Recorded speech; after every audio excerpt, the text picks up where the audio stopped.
Coming from a Gujarati family, हमारे parents काफ़ी progressive होते हैं बट सोसाइटी इन जनरल उतनी नहीं होती, तो उनको लगा कि ऐसी कोई फील्ड आप सिलेक्ट करो जो आपको शादी के बाद भी आपको हेल्प हो जाएगी। तो उस नजरिए से जब आप कोई प्रोफेशन सिलेक्ट करते हो तो शायद that is not the best profession for you. क्या पैशन को फॉलो करना भी सही है? कि लाइफ में कभी गिल्ट या रिग्रेट नहीं करोगे कि काश मैंने वो कर लिया होता, काश मैंने उस चीज को 1 साल या 2 साल या 5 साल दिए होते, क्योंकि अदरवाइज आप कंटिन्यू तो करने ही वाले हैं। आपकी अगर 2 इनकम है, one is for the stomach and one is for the soul. तो अगर किसी को फ्रॉम ग्लैमर वर्ल्ड या फिर कॉर्पोरेट जॉब से योगा की तरफ शिफ्ट होना है, तो क्या आप कुछ ऐसे साइड पॉइंट्स बता सकते हैं जो उनकी साइड हसल में उनको ईज देंगे? जीरो से स्टार्ट करना, वो भी एक ऐसे प्रोफेशन में जहाँ पर initially money making can be very difficult, इसको आपने नेविगेट थ्रू कैसे किया? Starting from zero, starting from scratch is very difficult, और वो आज की तारीख पे लोगों के लिए सबसे बड़ी हिंड्रेंस होती है। एक अच्छे स्टूडेंट होने के बावजूद you scored well in your boards in your college, वहाँ से कॉमर्स हाफ सीए की जर्नी तय करना, फिर उसके बाद एक क्रिएटिव प्रोफेशन चुनना। सो इस जर्नी में आपके फैमिली का और आपके जो एग्जिस्टिंग क्लाइंट्स थे उनका क्या रोल रहा?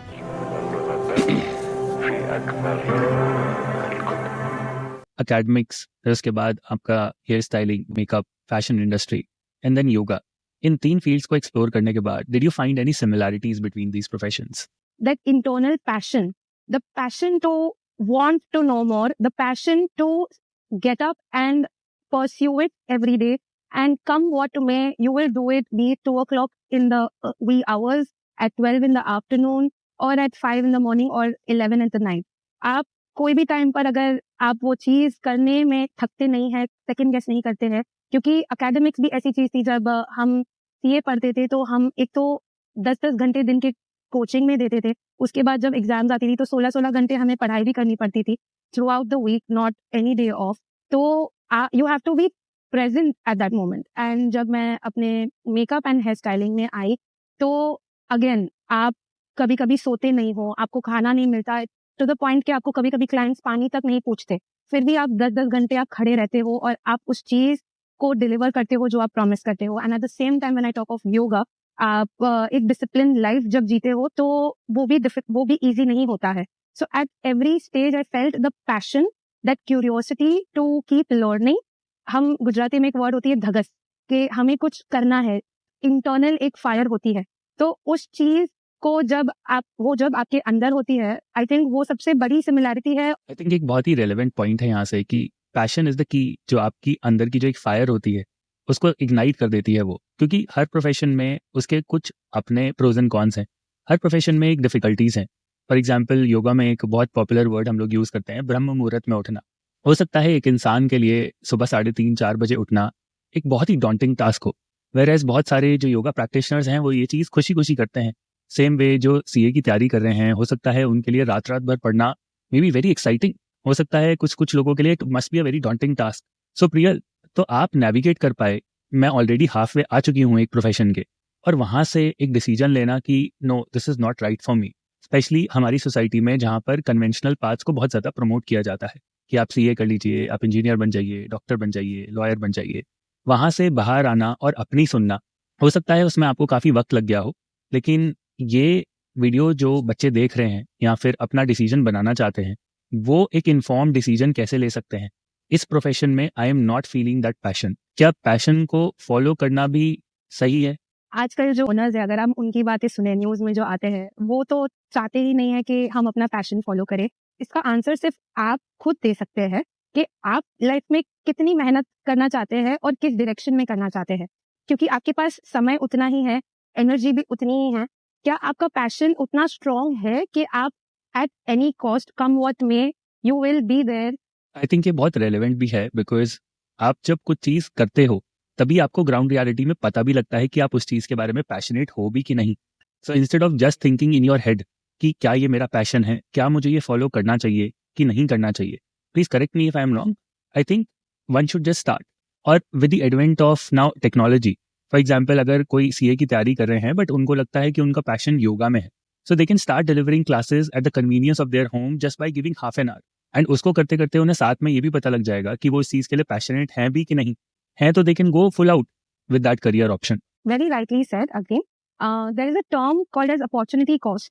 in which comes in economics, which means के आपके पास दो options होते हैं, you know, Ruskin Bond की एक poem है, The Road Not Taken. There are always two roads leading into a wood, but you have to choose only one. तो वैसे economics का जो term है कि आपके पास हमेशा two choices होंगे, आप जो भी एक choose करोगे और जो दूसरा lose out करोगे वो आपका opportunity cost होने ही वाला है. But अगर आपने आपके passion को follow करने का decision लिया है, तो आप आपकी लाइफ में कभी गिल्ट या रिग्रेट नहीं करोगे कि काश मैंने वो कर लिया होता, काश मैंने उस चीज को 1 साल या 2 साल या 5 साल दिए होते, क्योंकि अदरवाइज आप कंटिन्यू तो करने ही वाले हैं. We know so many people around us जो साइड हसल करते हैं, जो 2 जॉब्स 3 जॉब्स करते हैं. I had heard this one very famous quote for people. Okay, this is with regards to जो आपने बोला था कि should people follow their passion. मैंने एक चीज सुनी थी, आपकी अगर 2 इनकम है, one is for the stomach and one is for the soul. So अगर आप खुद के ऊपर आपको 1% अपना पैशन फॉलो करने के लिए काबिल हो, सो आप कंप्लीटली अपना प्रोफेशन मत छोड़िए. इन द बिगिनिंग आप उसे as a side hustle, as you said very rightly, आप वैसे स्टार्ट करिए, बिकॉज प्रैक्टिकल होना भी बहुत जरूरी है in today's capitalistic world where prices and inflation are touching the roofs, and we need to secure ourselves in some way कि एक सोर्स ऑफ इनकम हमारी चालू है. तो I know so many people, और आप भी बहुत सारे लोगों को ऐसे जानते होंगे, नॉट जस्ट इन योगा, भले ही वो कॉर्पोरेट फील्ड में है, एमएनसीज में है, इंडस्ट्री में है, एंड साइड बाय साइड वो अपना पैशन फॉलो करते हैं, be it dancing, be it playing any instrument, be it cooking. Yoga is one of them, whatever they like. There are so many people. आजकल कितनी सारी industries upcoming है, resin art है, related to painting है, even social media influencing and marketing, ये भी side by side लोग करते हैं. And once your income is at par level or you start making more, then you can choose of changing your fields. In fact, I know so many people जो अपने corporate life में 9 to 5 या 9 to 7 हासिल करते हैं, और morning and evening के time पे जब वो फ्री होते हैं वो योगा क्लासेस लेते हैं, इवनिंग के टाइम पे डांस क्लासेस लेते हैं. सो देयर आर पीपल, अगर आपके अंदर पैशन है तो you will not need a reason, आप खुद एक अपने लिए रास्ता निकाल लेंगे. Nobody will have to come and tell you, आप खुद एक रास्ता बना लेंगे. तो अगर किसी को फ्रॉम ग्लैमर वर्ल्ड या फिर कॉर्पोरेट जॉब से योगा की तरफ शिफ्ट होना है and they want to do this as a side hustle, तो क्या आप कुछ ऐसे साइड पॉइंट्स बता सकते हैं जो उनकी साइड हसल में उनको ईज देंगे कि वो योगा में साइड हसल कैसे शुरू कर सकते हैं? 1 मंथ का टाइम आप निकाल सकते हैं 1 साल में, तो आप डेफिनेटली मैसूर, ऋषिकेश या ऐसी कोई भी जगह जाके 1 मंथ टीटीसी प्रोग्राम आप ट्राई कर सकते हैं. भले ही उसे हम टीचर ट्रेनिंग प्रोग्राम बोलते हैं, but it gives you a very rightful exposure into the industry. Definitely आप टीचर तो नहीं बनेंगे 1 महीने में, उसके लिए बहुत सालों सालों की तपस्या और साधना चाहिए होती है. आपको पता चलेगा कि योगा क्या है. Bye staying at one place for a month, आप वो चीज बहुत इंटरनली एक्सप्लोर कर पाएंगे अपने अंदर तक. और अगर आपके पास टाइम नहीं है कि आप 1 महीना निकाल पाए, तो आप साइड बाय साइड आपके आसपास कोई भी अच्छे योगा आसना टीचर्स है या प्राणायाम टीचर्स है या मेडिटेशन टीचर्स है, आप अपने सर्कल में फाइंड आउट कर सकते हैं जो ऑथेंटिक योगा, ट्रेडिशनल योगा सिखाते हैं. आप आजकल YouTube it's open to everyone. आप खुद से रिसर्च एंड आप थोड़ी खुद की रिसर्च कर सकते हैं, फाइंड आउट कर सकते हैं कि आप videos and clips and podcast सुन सकते हैं more on the philosophy part, because today a lot of people are speaking on yoga. And आपको आपका बेस, आपका ग्राउंड वर्क आपको खुद से करना होगा. आपको साइड बाय साइड कुछ चीजें हैं, द बेसिक प्रिंसिपल्स जो हम अष्टांग योगा के जो फर्स्ट 2 स्टेप्स हैं, यमास एंड नियमास, ये बहुत ही ज्यादा इंपॉर्टेंट है कि आप इनको इनकलकेट करना पहले स्टार्ट करिए, क्योंकि these are the prerequisite of yoga. आप अगर ये कर पाएंगे और इसे एक डिसिप्लिन फॉर्म में at least for 6 months to 1 year ला पाएंगे, तब आप जाके सोच सकते हैं कि हाँ, मैं योगा में एंटर कर सकता हूँ as a student. And then slowly you yourself will open up paths to be a teacher in the long run. आपने अष्टांगा योगा के 2 बहुत ही इंपॉर्टेंट और फर्स्ट 2 इंपॉर्टेंट लिम्स की बात करी. I think not only for yoga people but these are 2 principles जो सबको अपनी लाइफ में इनकलकेट करने की कोशिश करनी चाहिए, स्पेशली आज के टाइम में. तो हमने यमास और नियमास की बात करी, तो बहुत सारी ऑडियंस को नहीं पता होगा कि एक्चुअली क्या होते हैं. इसके ऊपर क्या आप 2 लाइन ऑडियंस के साथ शेयर कर सकते हैं? जो यमास एंड नियमास है वो हमारे internal and external disciplines and observances है जो हम फॉलो करते हैं to live a rightful life. ये भले ही योगा के टेक्स्ट में आपको मिलेंगे, बट ये आप हर एक जगह फॉलो कर सकते हैं to live a rightful life. Yoga में आने के बाद आपके खुद के लाइफ में और आपकी खुद की मेंटल स्टेट में क्या कुछ फर्क आया है? हम हर चीज के फिजिकल ट्रांजिशन बहुत इजीली देख सकते हैं किसी की वेट लॉस जर्नी देख सकते हैं, किसी की success story from failure from rags to riches देख सकते हैं, बट किसी की मेंटल या इमोशनल जर्नी देखना बहुत ही डिफिकल्ट होता है। हम जब एक इंसान के साथ बहुत टाइम क्वांटिटेटिव टाइम जब स्पेंड करते हैं तब हमें उस पर्सन का एक फ्लो दिख सकता है। Otherwise it is a very subjective and very internalize and private journey. Yoga को लोग बहुत टाइपकास्ट कर देते हैं कि it is just all about zen, it is just all about flexibility, but उसके जो रियल बेनिफिट्स है, जब तक आप उसमें कंप्लीटली डीप डाइव नहीं करोगे आपको पता ही नहीं चलेगा कि योगा है क्या। वो आपके कितने अंदर तक जाके आपके कितने पुराने से पुराने विकारों को निकाल के आपके फेस के सामने, आपके चेहरे के सामने लाके आपकी पूरी लाइफ 360 डिग्री बदल सकता है। And yoga has done that for me. And ये चीज भी I would say it falls true, जो हम काफी सुनते हैं कि it is not you who chooses yoga, it is yoga that chooses you. And आप भी इस बात को बहुत अच्छे से अग्री करेंगे। यहाँ पर ऐसी मैंने दूर दूर तक कभी नहीं सोचा था कि yoga would be such an integral part of my life, and it is not just a part of my life. Yoga itself is a lifestyle that we say, the way we live every second, every moment of our life, all the decisions and the choices we make, you can call that also yoga. हम हमारे life में हर moment पे हमें choices मिलती है कि हम ये करें या वो करें, हम ये खाएं या ना खाएं, हम यहाँ जाएं या ना जाएं, इस इंसान से अच्छे से बिहेव करें या ना करें। तो आप सोच सकते हो कि ये कितना सटल लेवल पे जाता है और ये कितना डीपली अफेक्ट करता है, क्योंकि yoga is very close to the theory of karma, जो भगवत गीता में एक्सप्लेन करता है, जो कॉज एंड इफेक्ट पे बात करता है कि एवरी एंड ऑल्सो जो न्यूटन का थर्ड लॉ है that every action has an equal and opposite reaction, कि आप जो करेंगे उसका आपको बाद में उसका इफेक्ट आपकी लाइफ में आने ही वाला है। सो हमने जो कुछ भी आज तक किया है वो हम आज, that is the reason the life that we are living, we can call it good, we can call it bad, but हम आज जो चॉइस करेंगे वो हमें आगे शेप करेगा कि हमारा फ्यूचर कैसा होगा। सो अर्लियर जब मैं मेकअप एंड हेयर स्टाइलिंग में थी और मेरी जो लाइफ पहले रही है, I was a very anxious person. I use to even get a lot of panic attacks and physically मैं अपने आप का इतना ध्यान नहीं रख पाती थी क्योंकि वर्किंग आवर्स बहुत ही ज्यादा इरेटिक होता था। कभी कभी मुझे सुबह 2-3 बजे उठ के जाना पड़ता था, कभी कभी मैं रात को ही 1-2 बजे आती थी। So the field gives you a lot, it takes also a lot from you. तो मैं अपने आप का ध्यान उस तरीके से, मैं अपने आप का ध्यान कभी नहीं रख पाई। कम योगा जब मेरे लाइफ में आने लगा, मैं रियलाइज करने लगी द इम्पोर्टेंस। आप सबसे पहले इनवर्ड फिजिकली होते हैं, फिर वो मेंटल और इमोशनल लेवल्स पे आता है। आप पहले अपने आप को फिजिकली ठीक करने की कोशिश करते हैं by eating good food, by physically working out, ताकि आप एक हेल्दी बॉडी में फंक्शन करें, जो स्लोली मल्टीप्लाई होता है आपके मेंटल और इमोशनल रेल्म पे। क्योंकि अगर आप फिजिकली एक हैप्पी स्टेट में होंगे तो आप मेंटली काम हो सकेंगे to take wiser decisions. So it was not a very rapid change, it took years until very recently is the time when I could feel that change, where my anxiety and my panic attacks had reduced. I think in बातों में एक बहुत ही important चीज छुपी हुई थी कि योगा मेक्स यू अवेयर। ये मेरी लाइफ की सबसे बड़ी लर्निंग थी लास्ट 4 साल से योगा सीखने के बाद, कि it actually makes you aware, and awareness and knowledge is really empowering. मैंने बचपन में एक कहावत सुनी थी, इग्नोरेंस इज ब्लिस। कई सालों तक मैं इस कहावत को एक्चुअली अच्छा मानता रहा, पर जब आप योगा में आते हैं एक्चुअली पता लगता है कि ignorance is the cause of most of your miseries. And सबसे पहले आपको योगा हर चीज में अवेयर करता है। आप जो खाना खाते हैं वो आपकी बॉडी को, आपके मन को कैसे इफेक्ट करता है, आप जो देखते हैं, आप जो सोचते हैं, आप जो दूसरे लोगों से बात करते हैं, it makes you aware through out your life. And इसी अवेयरनेस की वजह से ही आप मोस्ट ऑफ द चीजें अपनी लाइफ में सॉल्व कर लेते हैं। ये मेरी योगा से रिलेटेड सबसे बड़ी लर्निंग थी। आपकी कोई ऐसी learning over the past few years जो सीखते सीखते जो आपकी सबसे बड़ी योगा से रिलेटेड लर्निंग रही हो? Being very attached to the physical appearance, not because of my personal attachment, but because the way the society made me feel about myself. Skin color that I have, the body that I have, did not match up to the beauty standards that existed, which I never knew of. क्योंकि एक छोटे से बच्चे को क्या ही पता होता है कि सुंदरता सिर्फ गोरा होने में होता है या सुंदरता सिर्फ पतला होने में होता है। बट ये सोसाइटी का एक बहुत मेजर रोल होता है कि वो आपको किस तरीके से कंडीशन करते हैं।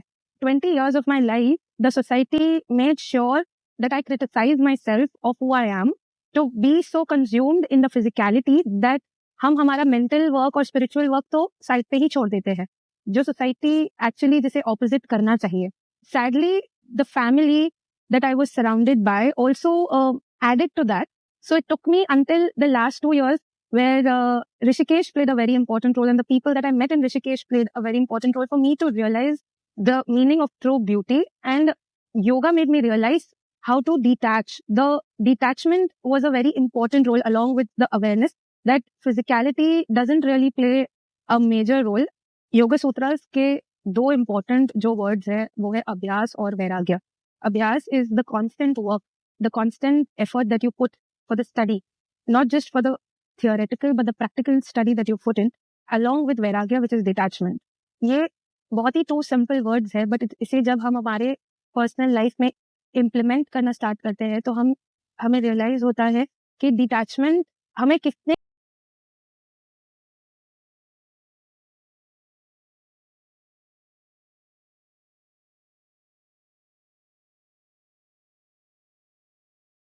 बच्चों में and even in young adults I see कि बहुत ज़्यादा रुझान है आउटर ब्यूटी की तरफ, whereas this is a prerequisite in fashion industry. How can normal people and people from the fashion industry develop an understanding कि खाली physical look से बढ़कर वो एक होलिस्टिक वेलबींग की तरफ जाए? It is very challenging for the kids to deal with this issue आजकल. एंड इंटरनेट पे मोस्ट टाइप क्वेश्चंस में भी ये सब आता है कि मुझे और फेयर कैसे होना है, मैं और स्लिम कैसे हो सकता हूँ. These are some of the most prominently asked questions. So वो लोग क्या अपना माइंडसेट में शिफ्ट कर सकते हैं through the practices of yoga कि वो फिजिकल अपीयरेंस से एक होलिस्टिक वेलबींग की तरफ आगे जाएं और जो whatever is given to them start appreciating it more. The older we get, the more rigid we get with our own conditionings and our own belief systems. So अगर हम देखेंगे हमें हमारे पेरेंट्स के माइंडसेट्स को चेंज करने में बहुत टाइम लगेगा क्योंकि वो 50-60 साल उसके साथ रहे हैं. इसका एक अच्छा सोल्यूशन ये है कि we start training the kids right at the start. जितनी नई नई स्किल्स सीखते हैं हम उतने हमारे ब्रेन सेल्स और डेवलप होते हैं और मल्टीप्लाई होते हैं एंड उतने ही हम स्मार्टर होते हैं. सो अगर हम at a young age physical aspect of yoga जैसे आसनास है and slowly pranayama and meditation inculcate करें, स्लोली फिलोसफी जो है योगा के षट दर्शन है उसके मोर प्रैक्टिकल नुआंसेस को इनकलकेट करें, not just teach them the theory itself, but how can that have a practical impact in today's life? अगर हम ये सारी चीजें in a more interactive session, in a more playful environment लोगों में लाए तो हम स्लोली सोसाइटी इन होल को चेंज कर सकते हैं. जो भी ये वीडियो देख रहे हैं एक कॉर्पोरेट सेक्टर में जॉब करते हैं या फिर कुछ होम मेकर्स होंगे या फिर कोई भी एक हाईली स्ट्रेसफुल एनवायरनमेंट में रहता है, क्या योगा के थ्रू आप कोई ऐसी 2 या 3 टेक्निक्स बता सकते हैं जो वो अपनी डे टू डे लाइफ में इनकलकेट करके स्ट्रेस को अच्छे से नेविगेट थ्रू कर सके? There are certain pranayama practices जहां आपको ज्यादा कुछ करना नहीं है. आप दिन में आप 15-20 मिनट्स के लिए right after you wake up और before you go to sleep आप ये प्रैक्टिसेस कर सकते हैं ताकि आप आपकी स्ट्रेस और लोड को कम कर सकते हैं. One very very helpful practice is नाड़ी शोधन, जो left and right nostril breathing में आता है. आप उसे गूगल कर सकते हैं या कोई अच्छे प्राणायाम प्रैक्टिशनर या टीचर से आप उसे सीख सकते हैं, which is a preferably better option. वो आपके वो हठे योगा का बहुत ही एक प्रिंसिपल पार्ट है जो हमारे left and right side of the body को बैलेंस आउट करता है. और there are certain practices which you can do before going to sleep, such as Brahmari, there is Shitali, there is and you can also do Yoga Nidra right before sleep, which will calm your entire system down. It is said to have worked and it can bring a change at your cellular level. Yoga Nidra is very powerful if done right. And in fact, every practice of yoga, if done right, has amazing and it has a very powerful impact over you. And आप slowly इससे start कर सकते हैं. और अगर आपके पास time है तो आप weekends पे या at least week में 2 times आप try कर सकते हैं कि आप एक अच्छा hatha yoga आसना क्लास ले सकते हैं जिससे आपकी बॉडी कंप्लीटली बैलेंस हो सके. या अगर आप बहुत ज्यादा एंग्शियस पर्सन है तो आप कुछ डायनामिक ओशो मेडिटेशन कर सकते हैं, आप फ्लो मूवमेंट्स कर सकते हैं, आप विन्यासा क्लास ले सकते हैं. There are many. आपके जैसे रिक्वायरमेंट्स है वैसे yoga has answers to everything. You just need to find the right person and you will get your answers. क्या नाड़ी शोधन और भ्रामरी हम लोग एक बार यहाँ पर लाइव प्रैक्टिस कर सकते हैं सिर्फ डेमोन्स्ट्रेशन के लिए? To start Nadi Shodhan or Brahmari, make sure that you are sitting comfortably on a chair या फिर ऑन द फ्लोर, आप कहीं पे भी बैठे हैं. Make sure your entire back is erect, your hips, spine and neck is in one line, you are not slouching और curving anywhere. And then you take your right hand and you raise your elbow at your shoulder level. This is done so that there is space for your lungs to expand and contract. Then आप आपके hands, जो right hand है उससे या तो विष्णु मुद्रा बना सकते हैं where you close the ring finger and the last finger. आप नासिकाग्र मुद्रा बना सकते हैं where you close the index finger and the middle finger. Okay? और ये आपको right hand से ही preferably करना है, जहाँ पे आप thumb use करते हैं to close the right nostril and आप ring finger use करते हैं to close the left nostril. Okay, so to start, once you're sitting in a comfortable position, आप right nostril को close करेंगे thumb से और completely exhale out करेंगे through the left nostril. Then you start breathing from the left. आप इसे slow pace भी रख सकते हैं. आप equal counts पे left and right करेंगे. So you inhale for 1, 2, 3 from your left. You close the left nostril with your ring finger and then you exhale out from the right for 3, 2, 1. फिर आप वापस आपके राइट नॉस्ट्रिल से inhale करेंगे for 1, 2, 3. आप thumb से right nostril को close करेंगे और लेफ्ट नॉस्ट्रिल से एक्सहेल करेंगे for 3, 2, 1. Inhale one more time for 1, 2, 3. आप आपके लेफ्ट नॉस्ट्रिल को क्लोज करके राइट नॉस्ट्रिल को ओपन करके एक्सहेल करेंगे. भ्रामरी प्राणायाम एक कूलिंग डाउन प्राणायाम है जो आपकी कंप्लीट नर्वस सिस्टम को, आपकी बॉडी को रिलैक्स कर देता है. तो आप इसे इवनिंग टाइम जो सनसेट के बाद या सोने के पहले अगर इसके 4 से 5 राउंड करेंगे आप काफी रिलैक्स फील करेंगे. भ्रामरी जो है वो एक हमिंग बी साउंड होता है. जैसे कि हमिंग बी की आवाज आप सुनते हैं, बजिंग साउंड, वैसे हम ट्राई करेंगे. उसके लिए जो हमारे मुद्रा है वो हम पहले अपने पाम्स को ओपन आउट करेंगे और हम हमारे जितने भी इंद्रियां हैं उन्हें हम बेसिकली क्लोज करते हैं ताकि ये एक इंटरनलाइज प्रैक्टिस है. So you use your thumb to close both your ears. So you poke your ears inside. Then you use your first 2 fingers to close your eyes. You place the ring finger right below your nose and you place your last finger just below your mouth. So it's a way of closing down all your sense organs. Then you inhale और जैसे ही आप exhale करते हो आप एक humming bee का sound generate करते हो. Please demonstrate for us again ji.